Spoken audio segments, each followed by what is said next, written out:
What's going on, everybody? Welcome back to the Fear the Hive podcast. You know what? This is my co-host, Steven, if you guys don't already know. And I'm Dom.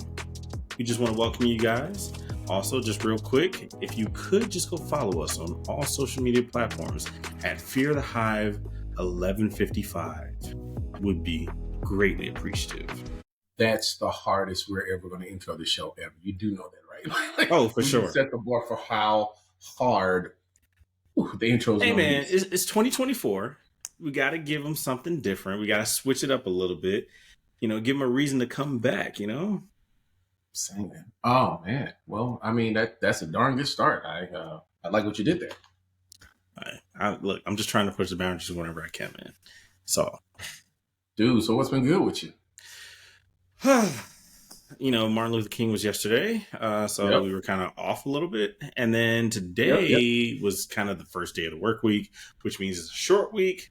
But here in beautiful Charlotte, North Carolina, it's raining.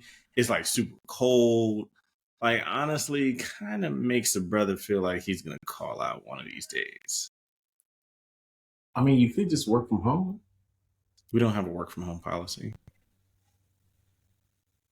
We used to kind of have a work from home policy. So, you know what? All right. That's a great segue into kind of where we're going to go right now. So let's go. Oh, yeah. The soapbox is definitely coming out. Like, okay. So we had our big IT kickoff meeting. We have it like every year when the whole IT department comes together and we look at the goals that have been set before us for the year. And then also we do these educational games and whatnot where you do it by tables or groups.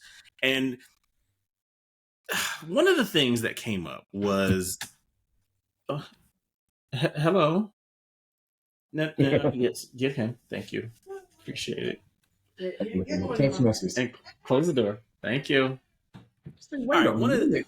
Time to shine. Why are you gonna take me out? Right. We made it all the way to Hollywood. You ain't gonna let me be on. I don't even know how he got downstairs. Let's put it that way. He heard we were recording, man. He got the notification set up. All right. It pinged to his iPad. He was like, yo, it's my time. I got to get on. Oh, got to get down there.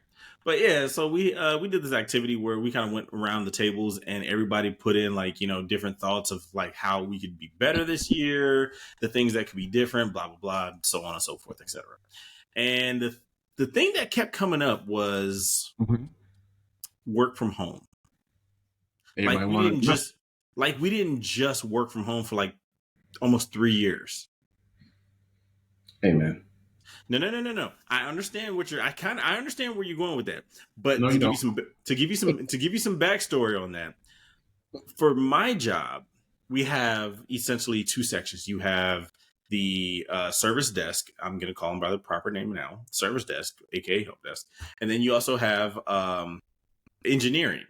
And engineering is comprised of, you know, networking systems and the voice team. And then we also have a security team, but they're kind of like off to themselves, whatever. The help desk, I know that only could have been the help desk that sent all those, yeah, we should get work from home. Like I said, may I remind you, this is what they said. They've been saying this for like 3 meetings straight. Work from home. Yeah. Our jobs are inherently different. And then on top of that, it's like, why should you, like, okay, work from home is a kind of a engineering perk. Not that we get to do it all the time, but let's say we got something going on. Okay. And, you know, what, at home with the family and whatnot. Okay, cool. Hey, it is what it is. But I worked my butt off to get to this point to have that option. And now, you know, the people on the help desk are like, oh, yeah, we, you know, the engineering team gets to work from home. It's like, get off the help desk. Oh, come on. No, you got to have a bar. Like, look, our help desk, when I was started on our help desk, man. Oh, so you started on the help desk? When I started on the help desk, I get we were. You yeah. No, it was throw them to the wolves and see if they can swim. Okay. And everybody that went through the help desk that lasted long enough, we got it. It was cool. But now, like, the help desk has morphed into this little. They solve. It's very soft, like super soft. Like when I started, I came in, and the desk that they assigned me had boxes, had my CPU, my monitors, everything was in a box and a CD for imaging. And they said, first day, here you go. Now these guys come in and their computers laid out nice, their dock set up, the monitors all nice and pretty. I'm like, yo, what is going on here? Like, why are we projecting this image? Yes. I'm not sure if you are aware, but you sound really salty. Slight, well, not necessarily. No. It's not. No. Because cold and salty. Nah, man, no. Because we get tickets where they just basically got it and punted it without ever like calling the person, trying to interpret what's going on before they, or even putting some effort in to being able to ascertain what is actually the problem, or at least give us some idea of what they think is the problem. NACL. Go on. No. I get it, right? It's just I get them tickets too from the help desk, and it's like, bruh, the answer is literally in the ticket. You could answer this really quickly. All you had to do is ask one extra question. One extra question. So, like, if you were to work from home, first off, when I do trainings with them, you know, they're sitting there nodding their heads. I'm like, hey, you guys ain't got any questions? And they're like, no, good. And I'm like, judging by past performances, I'm pretty sure you have questions. And they're just like, nope. And I think it's just that whole, I don't want to ask a dumb question in front of everybody. It's like, but you know these people. You spend 8 hours a day with these people. Why do you care what they think? If it helps you be better for tomorrow. They're not really making the connections. So, work from home. Come on, man. Look, man. Work from home. Okay, let's try it another way. Being required to work in office should be a function of the job, right? If your job, if a function of your job means that you have to be in the office, then by all means. But if it's not a function of your job, like, how do you learn? There's a lot of ways that people learn. There's a lot of ways. I'm sorry. There are people that take online school from the time that they turn 5 to the time that they get their master's degree. You can learn. You can collaborate. That's just theory. Like, that is theory. Like, so on the help desk, they made the requirement that they have to have X amount of certifications in order to be eligible to move, to be promoted at least out of the help desk. Most of us that are in engineering, we do have, some of us have certs, but most of us don't. We got it out the mud. We had to figure it out. But see, that's the thing. We got it out the mud, so you got to get in the mud too. You got to get in the mud too. Why everybody got to get dirty? To the wolves. Why everybody got to get dirty? Why can't we all enjoy? They threw me to the wolves, and I came back leading the pack. Oh, man. It is what it is. There's a reason why it works. How do you know if you really want to be in IT if they don't throw you into the deep end where you're sitting in front of the CEO trying to fix his computer, not knowing how you're going to fix it, but making a way out of no way? You the guy in games that be like, yeah, beat him up. If he finishes, then you come in the game. You're the guy that organizes the jump-ins. Come on, man. Come on, Ralphie. I know you want to crip and everything. We're going to put you in the mouth 87 times. Oh, shoot. An 88th time, then you can be one of us. I actually have an experience about that, but we'll get to that later. Experience about what? I got an experience about that. Nope. TV timeout. Calling audible. We need to hear about this right now. We will come back to the help desk and work from home. But I'm pretty sure everybody wants to hear about this experience because I know I sure. Not necessarily. I mean, okay, so yeah, in high school, and it's crazy because in Germany, a lot of people are like, yeah, how y'all got gangs in Germany? I was cripping in Germany. What y'all back? Yeah, it was. I wasn't, but yeah, there was a lot of people that they either claimed they did or they did, and it's, I don't know. They have some network. I don't know. I thought after Hitler, they was like, no more, no more. I don't, what don't I understand? Yeah, nah. In my school, it was flooded with gang members. For everybody that is not watching on our YouTube channel, that's listening to those this were air podcast, quotes. those are overactive air quotes. So you know what that means. Go on. But yeah. So in our school, we had many different gangs, and I actually thought it'd be cool to join one of them at one point. Which one? Which one, and what was your gang sign? Well, but that's the thing. I didn't actually join. You know, you had the whole thing where you get jumped in and all that, and then what was weird about it was they did it, but huh? Wait. Wait. So you didn't join, but you got jumped in? And that's what was weird about it. Okay, so I'm sorry. I'm slow sometimes. I'm slow sometimes. You went to the gang people and was like, I want to join your gang. And they was like, you can join our gang. We're going to put you in the mouth. You was like, all right, bring it. And then they punched you in the mouth and you did end up in the gang. I need for you to make it make sense. I need them to make it make sense. Wait a minute. Did they reject your application?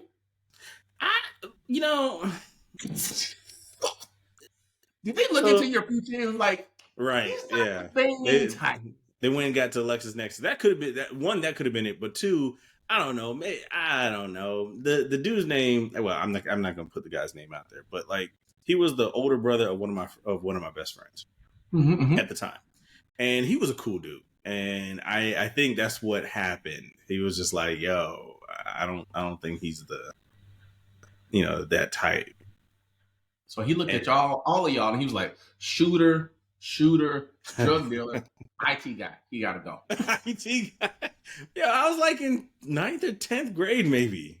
Well, you can tell real early, but go ahead. I guess. Okay. I mean, my parents were pretty well known around our living quarters, essentially. But so I mean, it very well could have been that. But yeah, there's a couple of things. Yeah, I don't know. So what were your colors going to be? Well, those colors were baby blue. Mm-hmm. Okay. Those colors are baby blue. I'm gonna file that away for another time and another space. It's just one of those things where you're like you want to fit in more, so you just like, you know what? Hey, maybe this is a good idea. But then you look back at it and you're like, that was a stupid idea. That's what. So I'll say, like, living in Germany. We will file it away because there's more digging that needs to be done. Now, like I said, living in Germany, it was a very interesting thing because I think we grew up faster than one we should have, and because y'all got to drink at what, 16? Number one, yeah. We were clubbing at 16, drinking at 16. Like we were walking in the club, and the first thing I would get was it a rum and coke? No, Red Bull and vodka. That's what it was. Red Bull and vodka. At what age? 16, 17. How is your liver doing? Is it okay? Well, I was an athlete. Always been an athlete. So, What does that have to do with your liver function? Red Bull and vodka? Well, okay. As far as my doctor's concerned, my liver's doing just fine. That means that you've checked. Yeah. Or at least you want us to believe that you did. So I'm good with that. Yeah. Why would you drink Red Bull and vodka?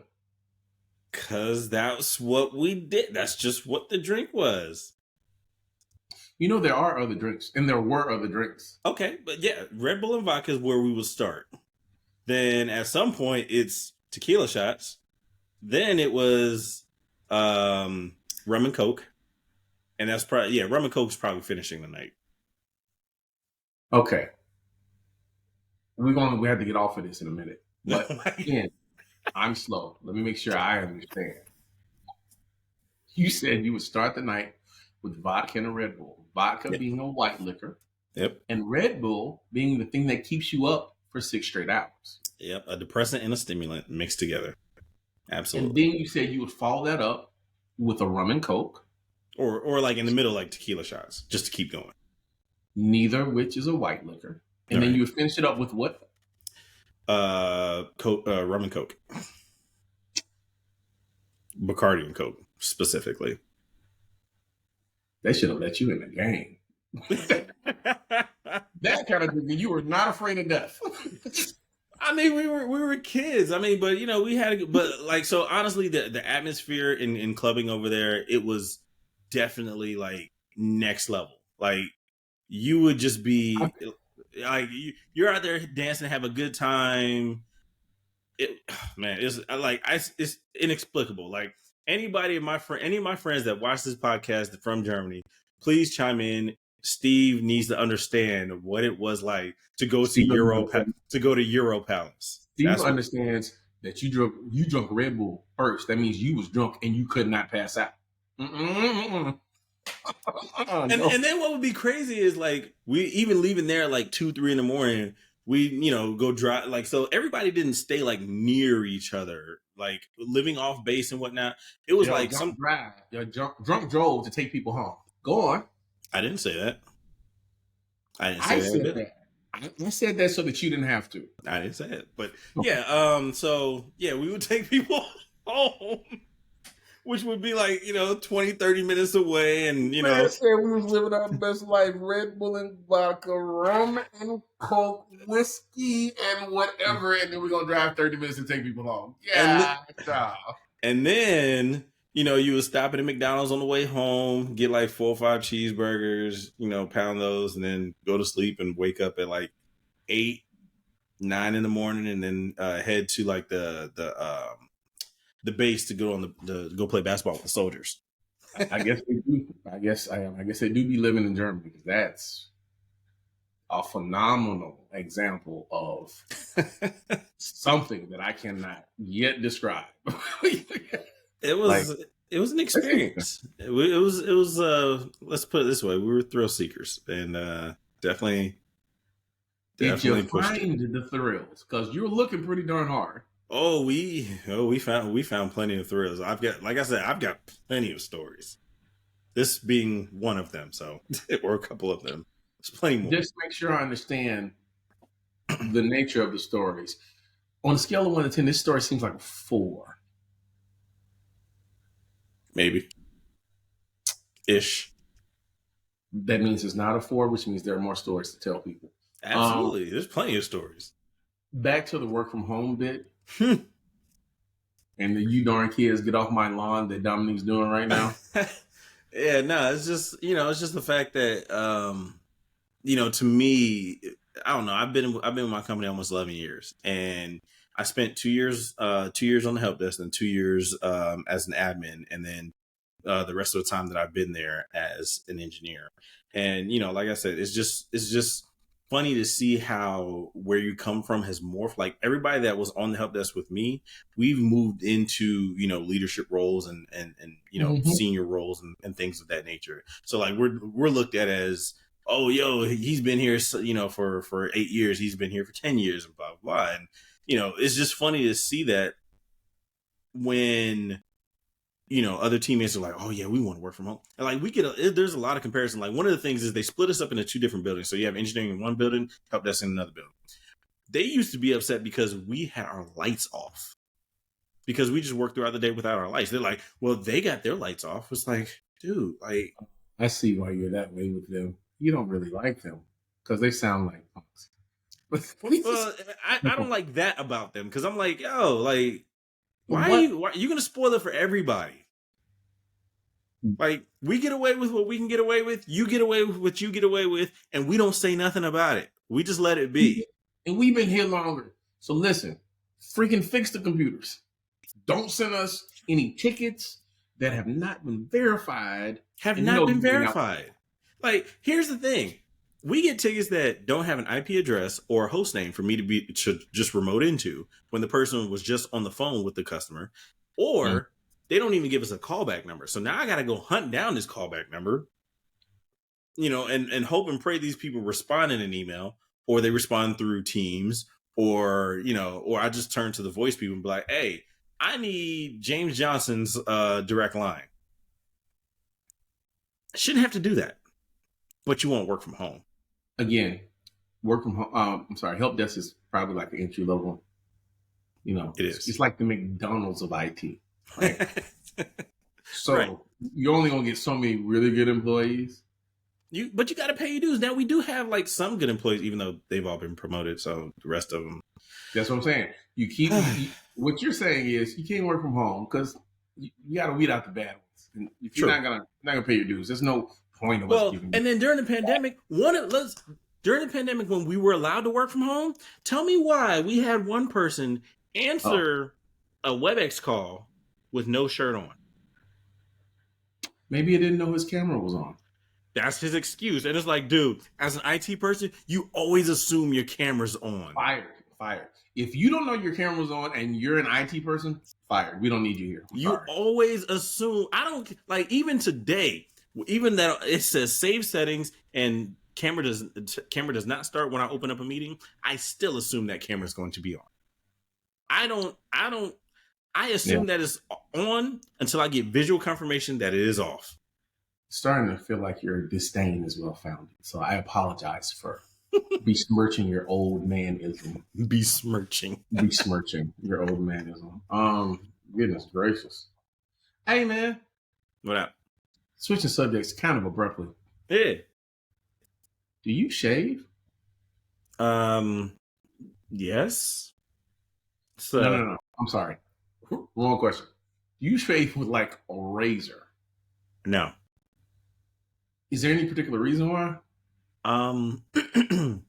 My father told me a long time ago. He's like, yeah, our skin and razors just don't mix. Okay, so yes, I agree. Because for the longest time, my skin and razors don't coexist, right? Mm-hmm. You got the curly hair syndrome, so you get the bumps because your hair rolls into little balls. Rolls in little balls under your skin, and now you shave one time and your face is white. It looks like you're 13 again. Yep. So a couple years ago, probably about 4 years ago now, I bought a bevel. I heard of that. Bevel hit us up. Yeah. Bought bevel. So I listened to the pitch and I was like, dope. It's a premium product. All me. And I tried it and it didn't work. No, I gotta explain.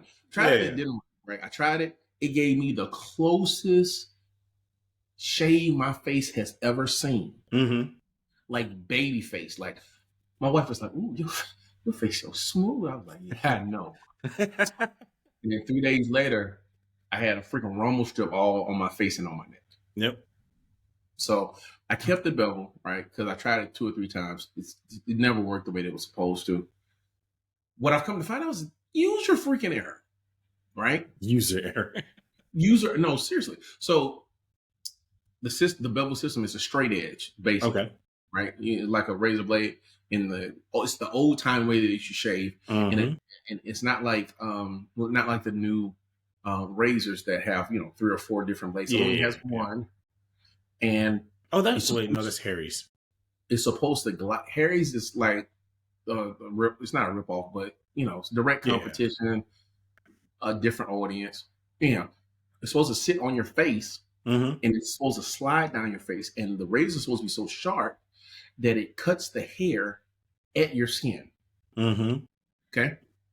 Now this is important because if it cuts the hair at your skin, then your hair is not underneath your skin, right? To cause the bumps, right? And all of the the triple, quadruple razor, those are for our brothers of Caucasian persuasion, our right? Caucasian, because their hair doesn't do that underneath their skin. The majority of them, some of them do, but the majority of them doesn't. So they can do that, right? But we got to cut. And so recently, I tried it, right? Mm-hmm. Like you're supposed to. It's got a little weight to it, so I let it. And man, can I tell you, I'm hooked. So I shaved my face down and I shaved my neck. Normally my neck, I have bumps everywhere. Right? Yeah. Shaved it down, got moisturizer. Been cleaning it using moisturizer ever since I shaved. No bumps.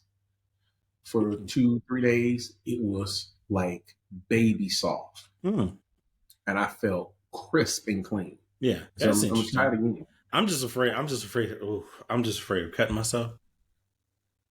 I don't. You won't. You Mm. won't. You won't. I mean, the way that the straight edge razors are, Yeah. as long as as long as you're going flat edge down, then you'll be fine. Like they create it at an angle, at a concave angle, so that you can't shave your skin off unless you actually try to. Like you gotta try.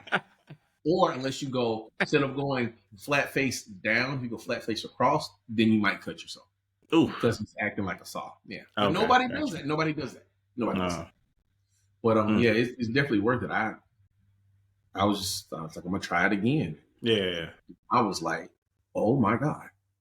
I feel like an adult now. Like I can I was about actually to say, shave. is this why you're, I'm getting, hey, I'm 25 again vibes?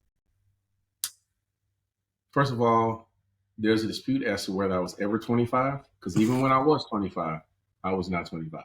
I'm not 25. Like before I was 25, I was like 21, 22. By the time I was 25, I was like 28. I was never You just skip right through it. Just right over. Yeah, no. Dude, somebody told me I looked 25 the other day, and I was like, stop lying. Black don't crack. I'm glad that I'm 44. Freaking, I would like that number to keep going up. I mean, Sure. I'm just saying. So I'm with it. yeah, no, I had to tell somebody that because normally you take the clippers and it gets close, but that shave, you can tell the difference. You can tell the difference. Yeah. One of these days, I'll muster up the courage, or unless Bevel wants to sponsor me doing so. Oh, that'd be great. I would like that. Be Yeah, it'd be great. great. Oh, dude, and their moisturizers are amazing. They smell so good. Like you put it on, your wife be like, "Ooh, you got on cologne." I was like, "I don't, but you can act like I do." Walk past your woman smelling good, she's like, smack that behind. They be like, "Oh, is it Thursday?" It's not, but you can act like it is. Stupid. Oh my God. Yo. Oh my gosh. Okay. Yeah. None of what we talked about was in the show notes. So I got a question. What you want to talk about? You want to have a TV roundup? You talk about Jonathan Major's interview. You want to talk about Palestine or Israel? Let's see. Or you want to go back because I haven't seen the interview yet, but I'm interested to see. I heard bits and pieces of it. Like Jonathan Majors to me has not been completely interesting for me. Be like, yo, I gotta go watch that. But okay. I did hear, like I said, I did hear bits and pieces. In the interest of comedy, you got to go watch the interview. Okay. You have to. Because, I'll go ahead and say what I heard of was him saying his new girlfriend, Megan Good, held him down like Coretta Scott. I was like, what? I don't think it's... How'd you even get that comparison? How did she even make the... Why are those two names in the same sentence? Listen, let me try to put... He's an actor. He's not a writer. Let me try to help him with these words. Because if I were him, I would write some script to help him explain this. Something like, when I said Coretta, I was thinking about the extreme guidance and support that Coretta gave Martin behind the scenes that has been well documented, but it has only recently come to light. How not only was she his strength, but she was a strong, educated Black woman that guided him and directed him through the toughest times of their lives. That's what I meant when I said Coretta Scott. Yeah. Except for this dude didn't say none of that. You need like, to be a I want her to be like, Coretta, I know you. I want you to play your role. Wait, what? Huh? That's not how you do that. He's an actor, not a writer. You know what I mean? But okay. Well, like in past interviews, he was like, people were like, yeah, why do you carry a cup around? And he gave that explanation. And the cup story is a good cup. It's a good story. It's a good story. It's a bit on the nose. I mean, it's a bit on the nose. Like Ain't he from like You South Carolina? literally carry around a cup everywhere just to remind yourself to be mindful of what you're putting in your cup and make sure nobody else fills your cup. I get the symbolic, this the symbol. The question that you should be asking Dominique now is, where's that cup when you're coming out of that truck? That's the question you should be asking. Because if you had that cup when you was getting out of the truck with that white girl, you wouldn't have done what you did. You'd have just exactly. You had that cup. Exactly. You wouldn't have had 2 hands to push her back into the car. And for anybody that's hearing this for the first time, the reason why I'm upset is because now we won't get a fully fleshed out Kang the Conqueror in the MCU. Slow your roll. Because this interview was done on ABC, which is owned by the Mouse. The Mouse. And the script that he spoke from, the talking points that he spoke from, is traditional PR fiction rigmarole. Jargon fluff. Like this is traditional legacy media, a PR campaign, right? Trying to make it so that they don't have to take him out of the MCU. Because if they do it right, here's the funny part. Because of what he was convicted of wasn't like a Me Too situation. Right. Like it wasn't he assaulted her. Right. Right. It's he's gonna get community service hours. He's not going to jail. Right. And so if they wait this thing out, like if he gets sentenced next month and it's like 500 hours of community service, after that he's done. After that he's done. Right? And so you have this opportunity, if you reshuffle your movies just a bit, to keep him as Kang the Conqueror. You really do. Because the only people that really care at this moment are the only people are. Go ahead, say it. The only people that really care are the people that know that Deadpool 3 comes out in a month. Or 2 months, right? Right. Everybody else, if you don't know that Deadpool comes out this year and it has Hugh Jackman as Wolverine in it, you're not going to care about Jonathan Majors in 2 months. It's true. You're just not. True. So Disney, they can just wait it out. They really can. Well, I mean, this interview don't help, but like in the grand scheme of things, like people were trying to compare this situation to like Robert Downey Jr. Some of those other high name characters, because it's like, well, Robert Downey Jr. had a big problem with drugs, was kind of raised in the spotlight and all that, and like from his dad. There's a whole bunch of people that have been accused of domestic violence that work in the MCU, right?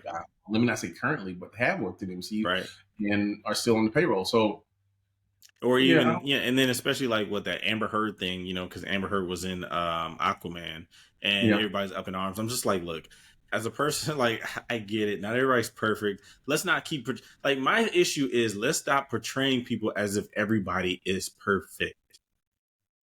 Or how about this? How about we don't know so much about our movie stars anymore? I'm perfectly okay to be like, if we had this kind of access, I don't care.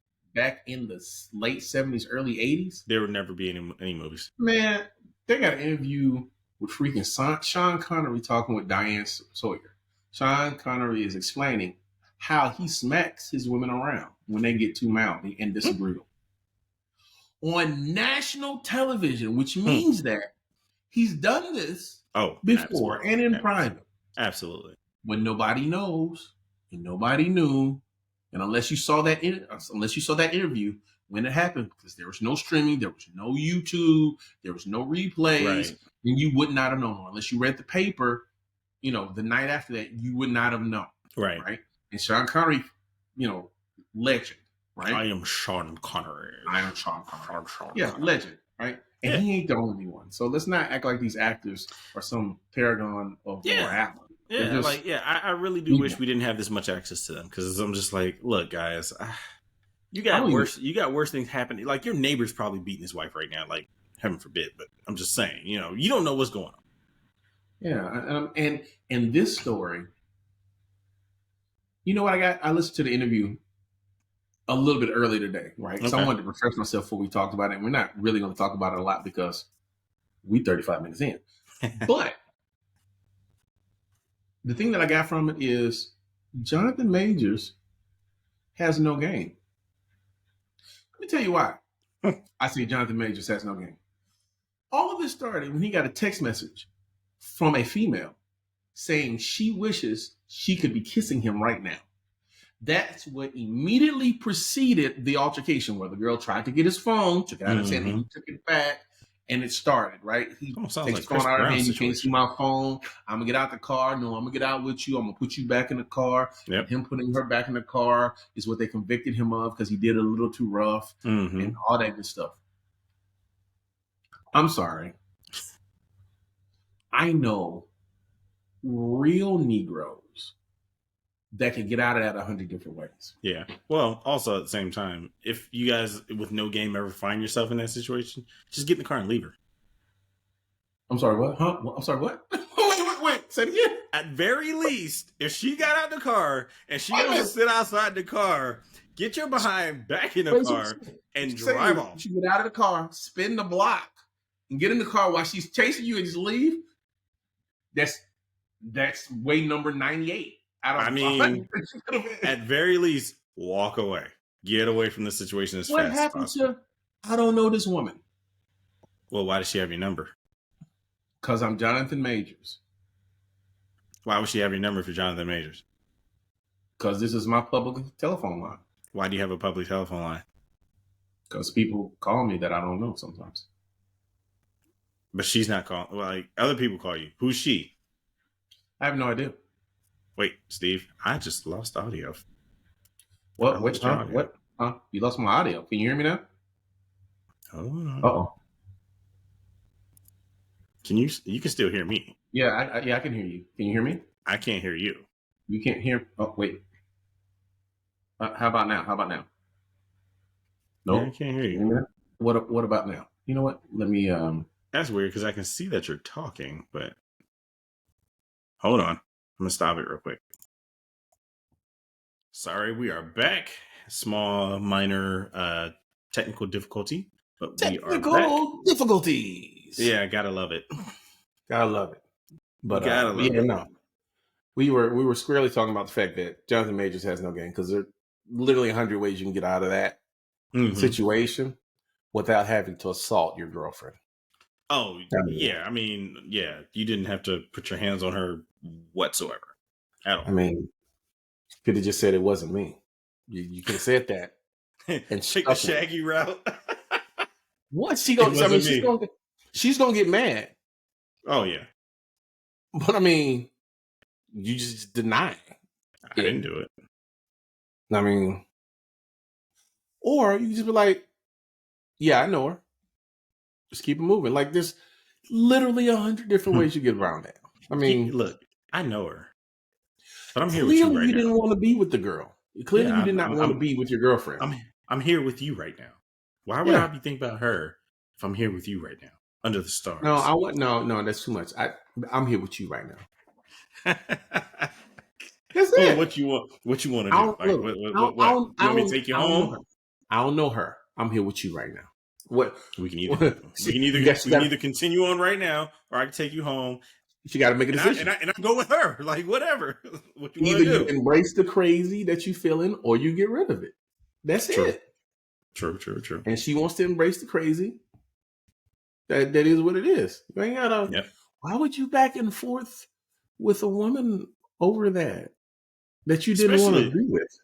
And especially with your stature in the movie business, like you got better things to do, buddy. He just got handsome. So let's be clear about that. Like we all know that he just recently got handsome. Okay, he just recently turned into a handsome guy.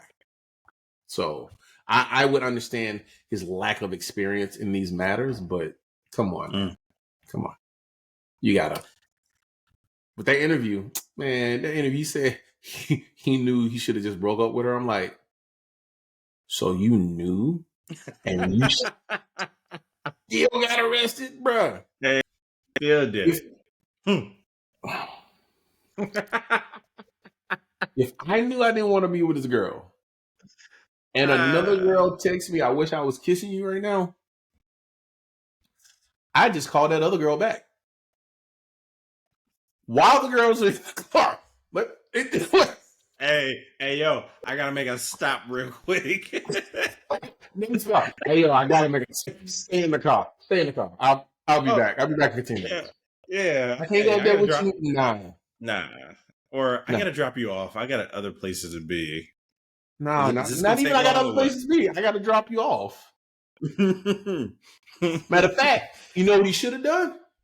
He should have been like, "I'll meet you at the house," and told the driver to take her to the house, and just never came back home.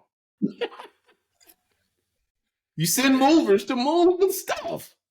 Like there's literally 100 different ways. He'd be like, "I need a cigarette," and got out of the car, went to the bodega, and ran out the back. There's literally 100 ways to get out of that situation. Yo, Leon, take her home. I'm not coming back. No. You get out the car, you tell the guy, "Hey, man, take her to the house. Baby, I'll see you in about an hour and a half. I got to go take care of something real quick."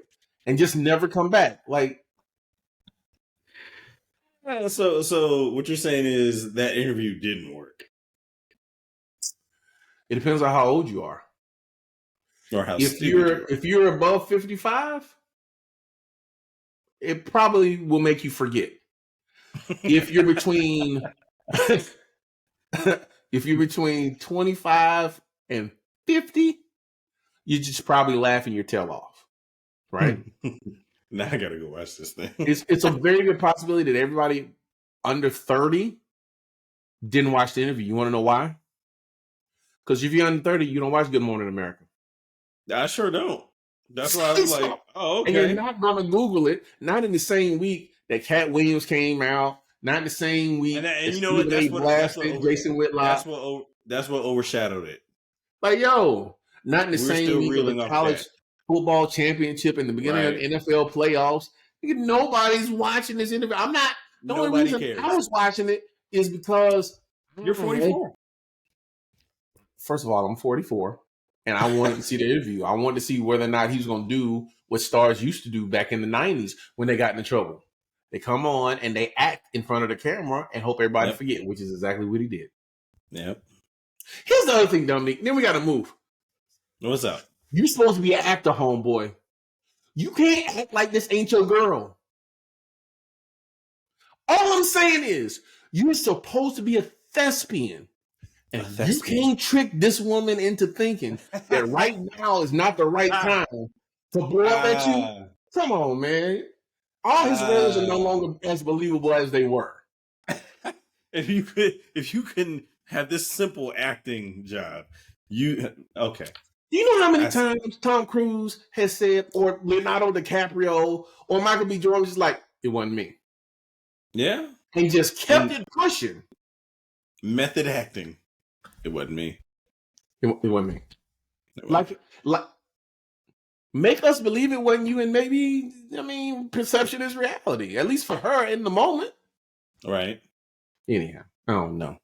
No, you're right. But I've always wondered that though. Like, like to somebody who's a non-actor, either marrying or dating an actor or actress or whatever. It's like, how do you know that person's not acting with you? At certain times. We're all acting to some extent. True. So, true. They just get paid to do it. You know what I mean? Well, we act like we're in love with our jobs. We like our jobs. We're not always in love with them. But they pay us for it.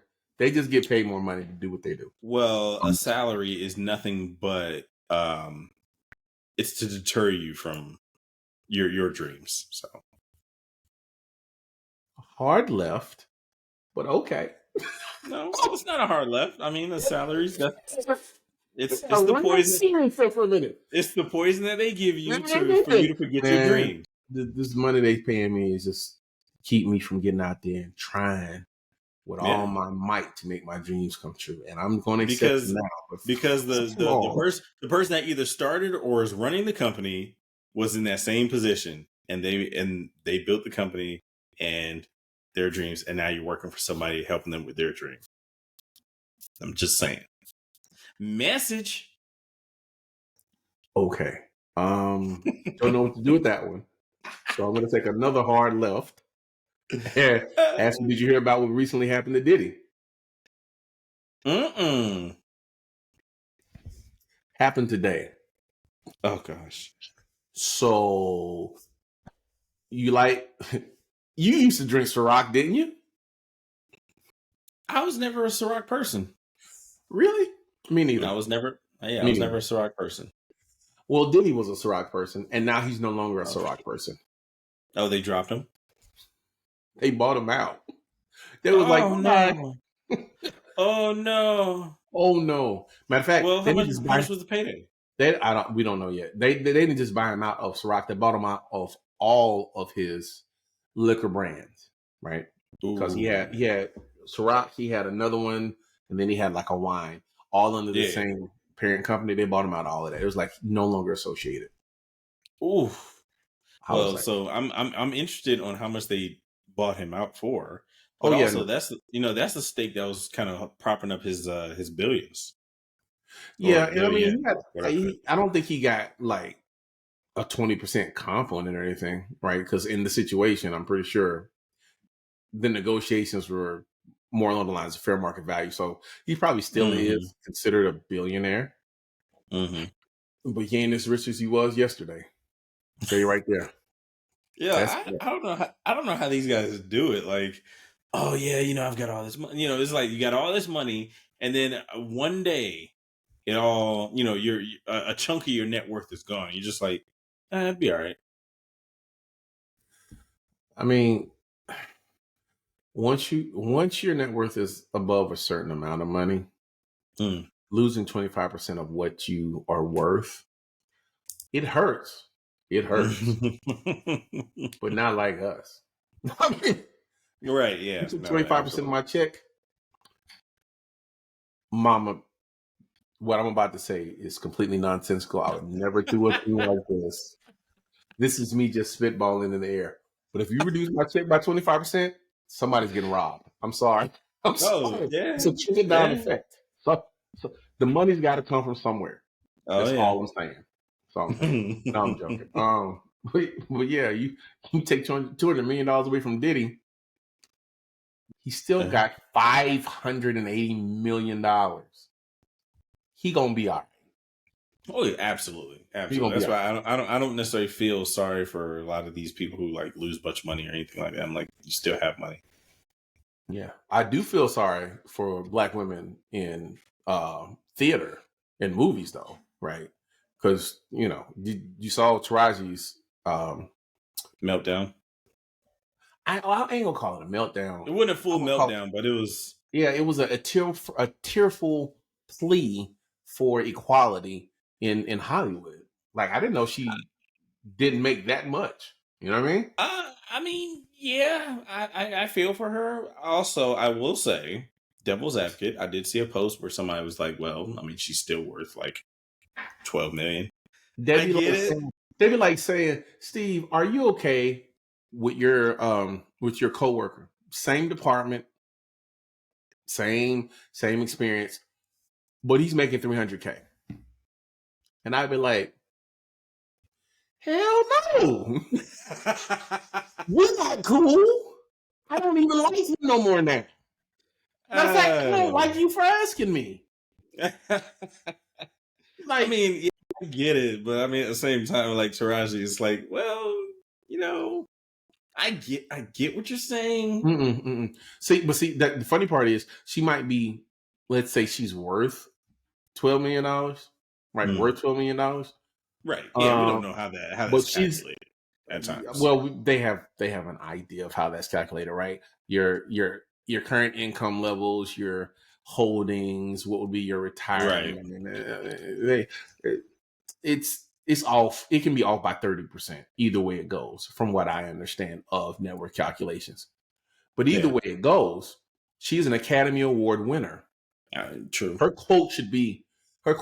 She shouldn't be getting paid for a starring movie role $2 million. Yes. Her quote should be closer to like $12 million. Yeah. Right. And considering she's done, and she plays the heck out of her roles too. She's a thespian. Yeah. She is a thespian. Like she plays the heck out of them. And so, Like, and it's funny. What was that show that her and Terrence Howard had? Empire. Like, yeah. How much? What? You wasn't getting paid? Like, you wasn't getting paid for that's that? The other Man, thing. crazy. That's the other thing. When people on Grey's Anatomy are getting paid $750,000 an episode, right, for a show that has not been number one the last, I don't know, 3 years, right? China's been going for 2 years, Anatomy too. 3 years, 2.5 years, right? Mm-hmm. Hadn't been number one for like 3 years, right? 3-4 years in its time slot.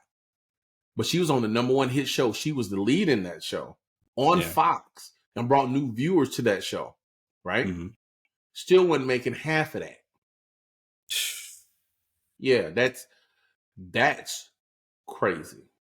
Yeah, that's absolute craziness. And I mean, people talk about Monique, and I don't particularly. Monique is not my kind of person, but Monique had a point in the pay inequity in Hollywood, right? She had a point there. Man, freaking Viola Davis talks about that. Viola Davis has she's an EGOT. She's EGOT. Yeah.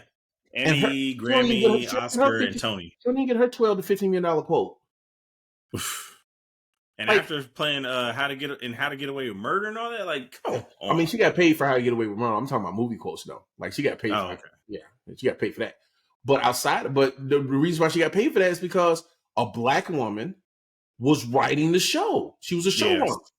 Yes. So, like, it's ridiculous to say. Yeah. And I mean, and Tyler Perry does, I would have to say, take care of Taraji when she plays in, roles in his movies, because he does pay her. But I mean, it's just the fact that, she goes anywhere else and nobody wants to pay her. Like, that's insane. I mean, put like this, if you're paying Jennifer Lawrence $10 million a movie, Taraji should at least be getting that. God, yeah. You know what I mean? Like, so, yeah. But anyhow, sorry, that was my mini soapbox. But it brings us, why is my phone making sounds right now? Okay, but it brings us to TV. Okay, we haven't talked about TV in a while. Okay, we have not. You brought up For All Mankind, and I've been trying to watch it. It's just too long. I can't do an hour and 10 minutes.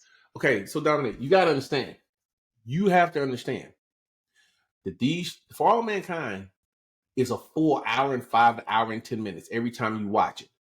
Only in where you're at right now, but as you go forward, it does not. It is How not. am I ever supposed to get forward? That's a movie every day or twice a day. Like, you know how long episodes are, right? They're 42 minutes. 42 minutes and like 48 seconds, right? Yeah. Round up to 43, right? Yeah. I can watch one of All Mankind or two of 911 Lone Star. Guess what I'm doing? Wait, why are you watching Lone Star? Okay, listen, man. Listen. Why are you watching Lone Star, man? I got roped into freaking 911 universe, right? For a few reasons. First of all, my son, I like I like the original one. The original one's good, but yeah, I don't know about Lone Star. Gina Torres is in Lone Star. I got a thing for Gina Torres. Okay. You know who Gina Torres is, right? I'm looking her up as we speak. Oh my God. Suits. Do you ever watch Suits? Her. Or I Think I Love My Wife with Chris Rock. Yes, Lord. Yes, Lord. Now, if you want to see her at the height of her powers, she was married to Lawrence Fishburne. Yes, you need to watch Suits. Lawrence had game. That woman right there, watch her in Suits. Oh my God. Ooh. Okay. At any rate, got Gina Torres in it. So I was like, I'm gonna watch it, and then it's soap opera-ish, so it's kind of addictive. But I can watch. No. You're the person that watches. You still watch Guiding Light, don't you? As the World Turns. Wait a minute. Hold on. I don't like your tone right now. Okay, you making it sound like the stories are a bad thing. Okay, the stories are horrible, man. The stories were a lifeblood. They are horrible. Of youth healing and recuperation at grandma's house. Okay? That was the worst part about staying home from school, playing hooky from school, man. Like, why are you watching the stories? And Susan Lucci. That's it. Or That's it. Drew, it wasn't Drew Carey at the time, but oh yeah, Bob Barker was The Price is Right, wasn't it? Yeah, I know. I Yeah. know exactly what you were going to say. I'm just trying to help you out with what the original is. Bob Barker and Susan Lucci. That's it. That's your whole day, dog. Guiding Light, General And some, Hospital. and some Ritz crackers and some saltines, not Ritz, some Oh my saltines and some god. ginger ale. Oh my god. And some freaking Mercure comb or calamine lotion. That's it. That's it. Nah, Okay. man. Nah. That was the worst part about staying home. You're like, oh god, I gotta watch this now. Yo, some of my earliest memories, and some actually, ironically, the ones that stayed the longest, I think it was Guiding Light that would play the piano at the beginning and at the end of the show. Still with my grandmother, because my grandmother used to watch that, and we used to eat lemons and watch that joint together. And I'd be on the floor on the coffee table, acting like I was playing the piano. Yo, what I don't get about those shows is the fact that like these people will die in some horrible tragic accident and then appear like 3 years later, like, haha, I actually didn't die. I wiggled out and teleported by aliens, and I was sitting with them for 3 years, and now I'm back. It's like them the stories. Them the Either that or it's like, oh no, that wasn't me. That was my twin brother. And it's like exactly, because how else are you gonna wreck? Okay, let's be real.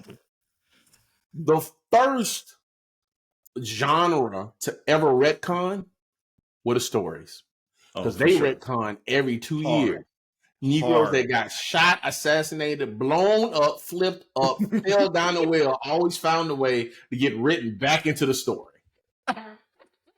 They got found somewhere in a hospital in a coma. Exactly. Always in the hospital in a coma. Always, never fail. Hey man, that was life. It irks me. And it was good. Life was good then too, guy. Life was good. Life was good. Okay. True. I have to admit that. Yes. Oh my God. So fill me in on what's going on in like with the whole Palestine genocide thing. That was a hard right turn. Okay. Okay. Full disclosure. This description that I'm providing is very surface level. Mm-hmm. Right. For people in the know, it's very surface level. For people that are not in the know, you can be like, you're actually doing that? Yeah. So everybody knows. Well, not everybody knows. You should know that Israel has been at war with Hamas, aka the Palestinians.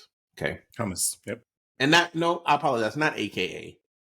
They've been at war with Hamas, and they consider all Palestinians Hamas. That's actually more accurate, right? Mm-hmm. That's the only way that you can justify the level of bombing that they've been doing in Gaza, which Gaza ain't but like 10 miles long. It's like the size of Manhattan, right? Mm-hmm. So it ain't like it's a big place. It's very, very compact. And it's very compact. It's like New York in the fact that it has millions of people, or had millions of people living in it. Right. Well, the allegation was that Hamas bombed a festival in Israel and took hostages, which was the justification for Israel doing everything that is done. Now, when you go, well, they had to retaliate, many people agree.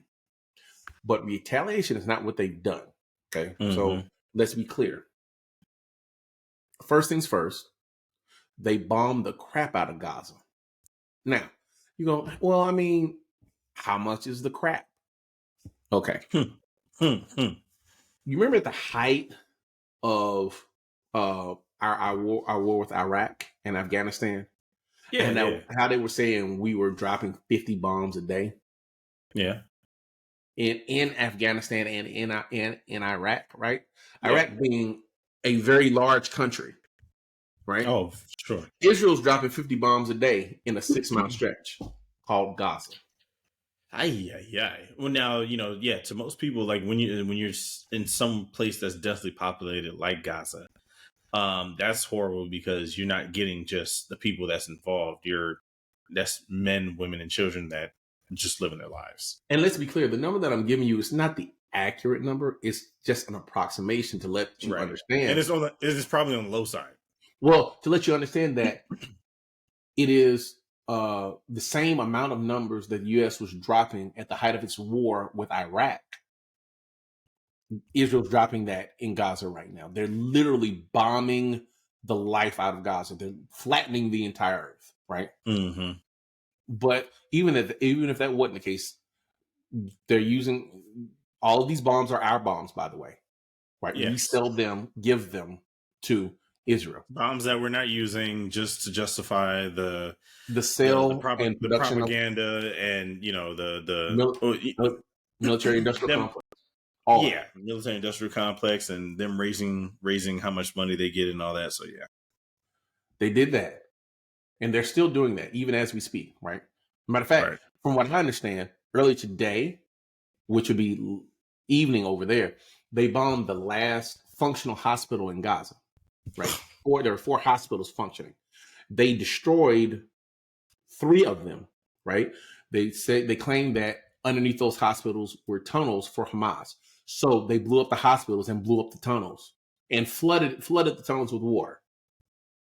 So 1 hospital remaining, and they're bombing that. Either they have already bombed it and it's no longer functional, right? Or they are bombing it and it's only partially functional. Here's the thing: all these places were acknowledged as hospitals. In other words, they had people that were sick, people that were elderly, they had people that were waiting on surgeries, they had babies, they were seeing actual people, and they were just bombing these hospitals, right? Whew. Add that to the fact that Israel turned off the water to Gaza. Now, they turn off the water to Gaza. Dude, I've never had an instance of going to the faucet and not having water. Yeah. They turn off the water. So a whole city that had 4 million people in it ain't got no water. Now, that's interesting because, I assume that they're not following the rules of engagement. Yeah. Not following the rules of engagement for war, not following international humanitarian law, not following the international code for something else. Like, the people that have done this type of stuff in the past have been brought up on international war crimes charges, and some of which have been put in The Hague in jail. Like, right? If it were not for the fact that Israel was an ally of the United States, right, other countries would have waged war on Israel, right? Which we're seeing some of it play out in Yemen now, which is Israel's very, very important to the U.S. Well, yeah, unfortunately, very important. If that were the only things, that would still be bad. That's not the only things, right? You got the bombing of hospitals, the bombing of refugee camps, the turning off of the water. But you also know what they're doing? What? Israeli soldiers are committing war crimes as well. And we knew that, right? Using hostages as shields. Yep. Stripping men down and humiliating them in public, right? At gunpoint. That's crazy. They are going and they're stealing jewelry out of the houses that they bombed and have cleared. Like stealing people's family heirlooms and keeping it for themselves. But here's the thing. Look, but not just in Gaza. Reports are saying that in, not the Golan Heights, in the West Bank, right? Because the West Bank and Gaza, they're 2 settlements where the Palestinians have been allowed to live, right? Israel has been, there are places where Palestinians have been allowed to live, and there are places that Israel has been encroaching upon with settlements. In other words, knocking down houses that were Palestinians and building up places for Jews to stay, right? Right. They have begun to push into the West Bank, right? To take, it'd be like if somebody came to your neighborhood and stole your neighbor's house and said that this is ours, and then they were like, we're coming for your house next, right? I like to see you try, buddy. That's See, that's the thing. You can't stop them because they got all the guns. Hey, in the words of Lil Duval, I keep that file on me. If it were all as simple as that, they have the guns, they have the support of the U.S., and it's so bad. It's so bad that South Africa filed a formal complaint on the international stage saying that Israel's committing war crimes. Now, what you're doing is bad when South Africa is like, we've seen this before. This is bad. What? It's a horrible accent. Horrible accent. But what I'm saying, though, is when South Africans recognize that what you're doing is a war crime and are willing to say that on the international stage, something. You got a problem. Yeah. You, like, I mean, ain't nobody gonna do nothing. Right.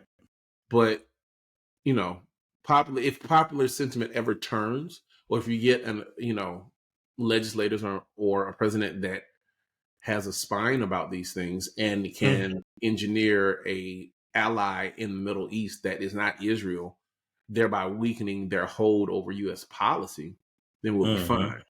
But aside from that, the most we're going to get is what we're getting now. So, the Red Sea and the Suez Canal, right? Red Sea would be the space in between Iraq and Africa, and what would be the bulk of Africa, right? The top, right? And you got the Suez Canal coming through, connecting the Red Sea to the Mediterranean Sea, right? If you look down at the bottom of Iraq, it's not even really the bottom of Iraq, but bottom of that peninsula, there's Yemen, right? And then these people, they're called the Houthis, right? The what? Houthis, Houthi, I want to say. Houthis, okay. Houthis, yeah. Apparently, they're stopping cargo ships from getting to the Suez Canal. Is that why my iPhone is held up right now? Now, most people go, well, why does that matter? Because the Suez Canal was created specifically so that you wouldn't have to travel down the Horn of Africa. Correct. Which means that everything that comes Somalian from pirates. Yeah. I am the captain China now. And India generally goes through the Suez Canal, through the Mediterranean to cut off 30 days of that trip, or 22 days or something like that. Right? Saves millions of dollars in cargo ships. But they can't, because Houthis are now in rickshaws and boats, and they're blowing up ships. So we're bombing Yemen, which makes no sense because Yemen is one of the poorest nations in the world. Yemen is so poor that their economy, well, let me not say that. They're so poor that many of their citizens jack cargo vessels. You know how crazy poor you got to be to jack cargo vessels? Oh, yeah. You're in dire straits. That's where we are. That's where we are with that. Well, I mean, this whole thing, like, it's like the whole Ukraine thing, and just kicked it off, and now we're just descending further and further and further and further. Like, I mean, like, the U.S., from what I understand, could actually fight, like, legit fight wars on 3 separate fronts and still win and it won't even be close. But, like, fight how? That's the question. Well, like, if we were to go there or whatever and fight, yes, we could. Here's the thing. What people need to understand. The only way that the U.S. is going to go somewhere to fight an actual war going forward, in my estimation, like mass boots on the ground, like Iraq again, is if there is an attack in the homeland, in the continental United States. Otherwise, we're not going, which is what we're seeing now, right? True. We're getting the benefits of war without any of the having drawback. to go there. Yeah. Because I mean, if you look at the United States, we're actually positioned really well, because, like, if any of the other countries really wanted to get to us, you would have to do it by air. And I'm not saying that we would know before they even do it. We would know in decent time. But, like, if you came through, like, water or anything like that, we would know well ahead of time. Well, I mean, there's no country crazy enough to attack mainland USA. Just isn't, right? Not yet. But beyond that, you got, with the advent of drones and these advanced missiles, There's at this point, there's no reason for boots to be on the ground for an offensive for the U.S. Yeah. Like there would have to be an attack on the mainland. That's it, right? Everything else is we're funding proxy wars to keep our military industrial complex going by allowing wars in Ukraine, allowing wars in Gaza to continue, right? And Because wars are big business. Wars are a business, right? Yeah. They are big business, particularly to the U.S., whose government, our government, takes tax dollars and they spend it on war stuff. And the reason why they do that is because they're always looking for the next war. The reason why they're doing it is because they don't tell people, but that's the only way that the economy works. Yeah, they're hunting for wars. Well, you got to hunt for wars because you got to find ways to pay people. And they pay people to create these bombs. People in the heartland of America, in Iowa, in freaking Indiana, Ohio, these defense contractors and whatnot. Yeah, these defense contractors, these mid-level and upper level, like it's the reason why the Pentagon loses $200 billion every year, and always raises the budget. Well, I mean, they're never going to ask for less. They can't set that precedent. Oh yeah, no, yeah, exactly. You can never ask for less. But because then at that point, that's when you just stop getting funding. Well, you just stop getting more. They say, "Oh, maybe you can find efficiencies." Nobody asks that of the Pentagon. But then again, everybody knows what the Pentagon is doing. If the Pentagon is not buying stuff for America, like, where's the economy coming? Let me put it another way. You know when the government shuts down, right? Government shuts down and the economy tanks. You want to know why? Because the government is the biggest employer in the nation. It's the biggest spender in the nation. When it shuts down, the economy is directly tied to it. So it's saddening. At any rate, let me get off my soapbox. But yeah, that's a part of what's happening in Israel. And it's worse than it sounds. Well, okay. So do you have people in your life that are protesting and boycotting certain companies that are supporting the war? I don't know. Right. Oh, okay. I've thought about, pardon me, been a long day. I just did like a seventh of a mile. Joking. Hey, wait, before you get into that, just turn that card around and just stick it to the camera. No, thank you. No, thank you. I mean, we both gonna be disappointed you get that number, but it's all good. What were we talking about? I didn't know what we were talking about now. No, do you have people that are supporting, boycotting certain companies or, trying to protest in various ways their support for Israel and I admire people that are able to protest and go to protest, are able to go to protest. Let me say that. I am not currently boycotting things, and I'm not sure if I know of people that are currently boycotting things. There's a very interesting situation about being young and being old, right? When you're young, you ain't got nothing to lose. So you're willing to risk it all. Sure. For certain causes. When you're old, you already lived your life. And you know that you only got so many more years left. So you are more inclined, at least in my estimation, to boycott over stuff. In the midpoint of your life, it becomes really, I think it has been set up this way to neuter people in the midpoint of their lives from participating in the protest process, but it becomes really hard to protest things, right? I can't, if I was 23, 25, going to a protest and I got arrested, who cares? Yeah. Right? I work at Best Buy. I'm going to call out. It's going to be all good. If I go to a protest and I get arrested now. Why Steve ain't in this meeting? Has anybody heard of Steve? Where he at? If I get arrested on a Thursday and don't get arraigned till on Monday, you know how much work is waiting on me when I get back to work on Tuesday? Sure. And dog, man. Man, I knew I shouldn't even went. Yo, Not to mention the fact that I'm gonna have to explain what happened. Heaven forbid they look up my record, on the spot check and stuff like. Or if I get another job, now I gotta explain the fact that I got, as a black man, I got arrested.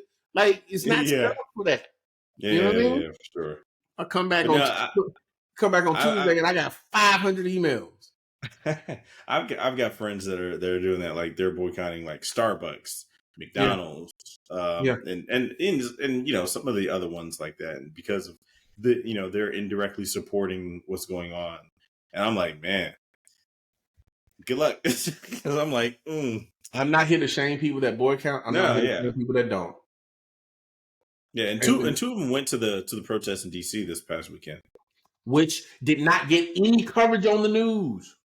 Nope. Almost, what was it? It was almost 1 million people out there.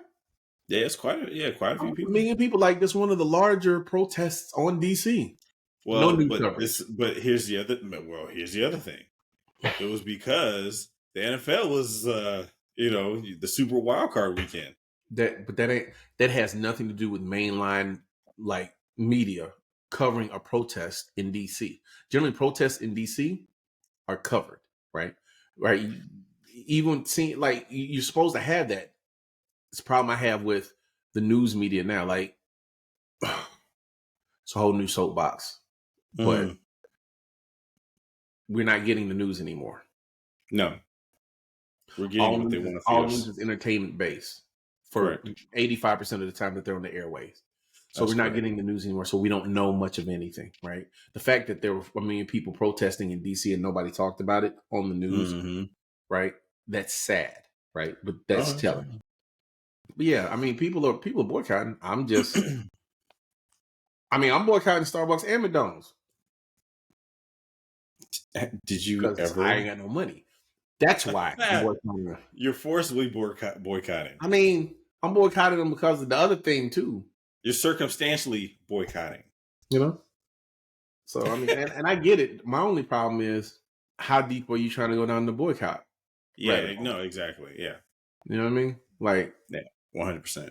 Are you changing your 401k's aggression setting so that it's you're not supporting the military? Yeah, so you're pulling money out of the military industrial complex companies that don't guarantee, but are highly responsible for you getting 14 to 18% every year, particularly now, right? Especially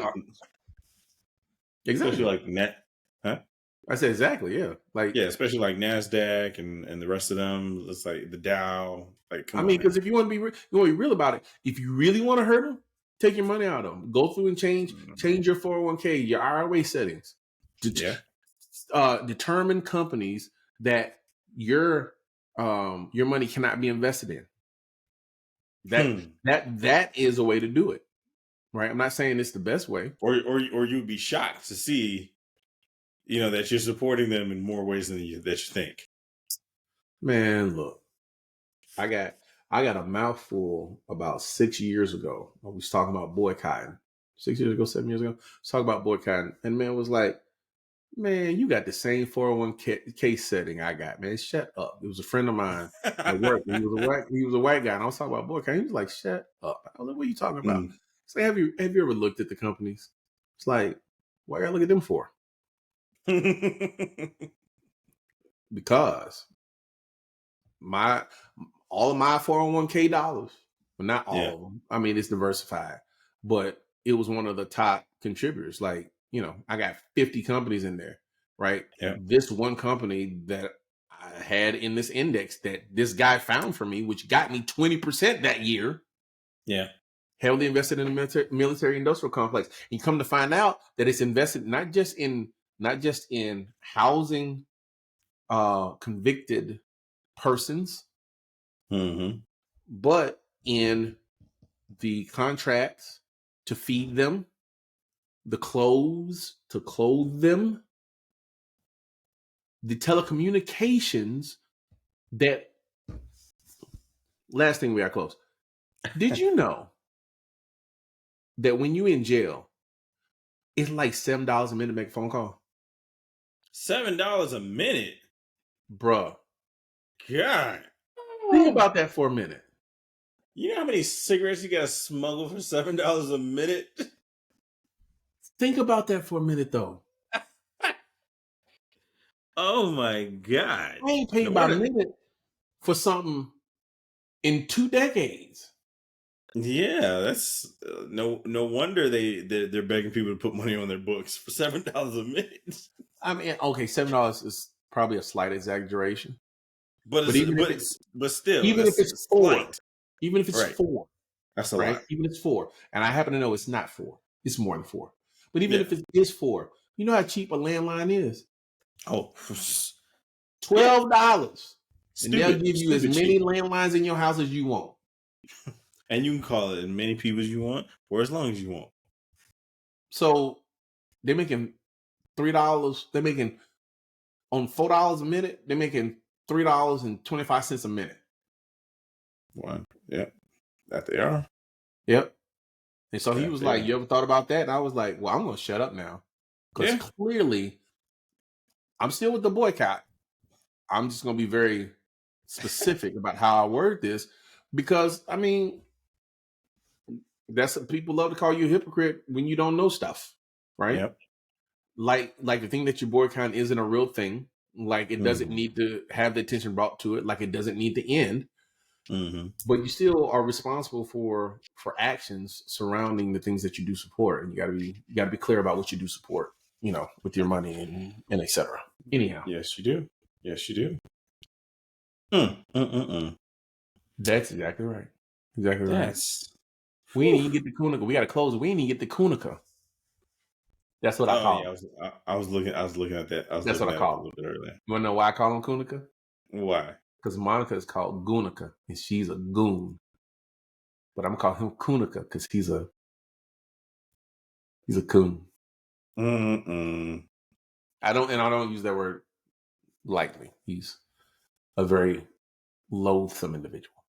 Yeah. But maybe we'll talk about that next week. Brothers Snoo on Netflix. Is it Snoo? Shoot. Brothers Son. Do I need to watch that? Yes, you do. Okay, I will. Yes, you do. Give it 2 episodes. If you only got a 2 episode, ditch it. But I think you'll be good. Okay. Well, all right, guys. Just want to thank you for coming out, listening to us rant on our soapbox today. Wow. We will see you guys next episode. And remember to always like, comment, subscribe, and to follow us on all social media platforms at Fear the Hive 1155. And we'll see you guys in the next one. This is my co-host, Steven. I'm Dom. Later.